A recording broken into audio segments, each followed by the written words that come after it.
పెదబాబు పెదబాబు ఏమైందమ్మా? మళ్ళీ ఏమైనా చేసిందా? ఆవిడ నువ్వు ఏం చేస్తున్నారో మేము చూస్తున్నాం కానీ ఓ వారం రోజులైనా మేము చెప్పేది వింటామని మాట ఇవ్వు.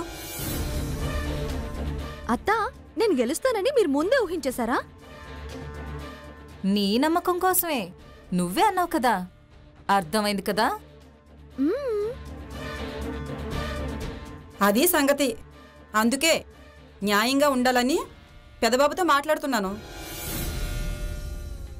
ఏం జరుగుతుందమ్మా? ఏం జరిగినా మేం చెప్పినట్టు నువ్వు వారం రోజులు వినాలి.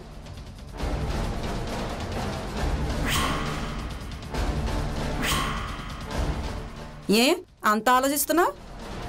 అది కాదమ్మా. నువ్వు ఎలాగో ఈవిని పంపవని అర్థమవుతుంది. ఓ వారమేగా నువ్వు మా మాట వినాలని అడుగుతుంది, అది కూడా చేయలేవా? చేయలేక కాదమ్మా, దేనికి అని అడుగుతున్నాను. అది నీకు అనవసరం పెదబాబు. వింటాను అని మాటివు చాలు, మా ఏర్పాట్లు మేం చేసుకుంటాం. ఏంటి పిన్ని నువ్వు కూడా? ఇప్పుడు కారణం చెప్తేనే గాని వింటానని చెప్పవా? ఏంటో తెలియకుండా నువ్వు చేసేవన్నీ మాకు తెలిసే చేస్తున్నావా? ఇది కూడా అంతే. కుదురుతుందా లేదా చెప్పు. అది కాదమ్మా. వింటాను అని మాటిస్తావా లేదా?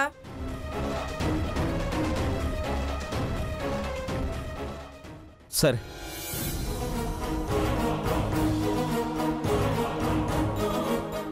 విన్నావుగా? థ్యాంక్స్ అత్తా. అది మేమంటే మాట అంటే మాటే. నువ్వు పదగాయత్రి. ఏ ఆగు, ఏం చెప్పావు వాళ్ళకి?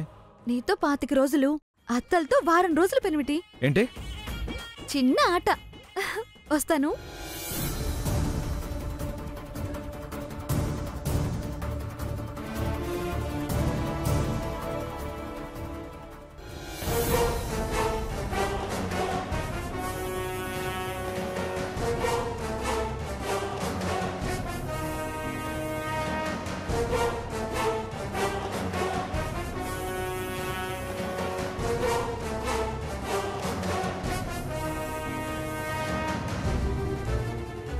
ఏంటత్తలు ఇక్కడేం చేస్తున్నారు?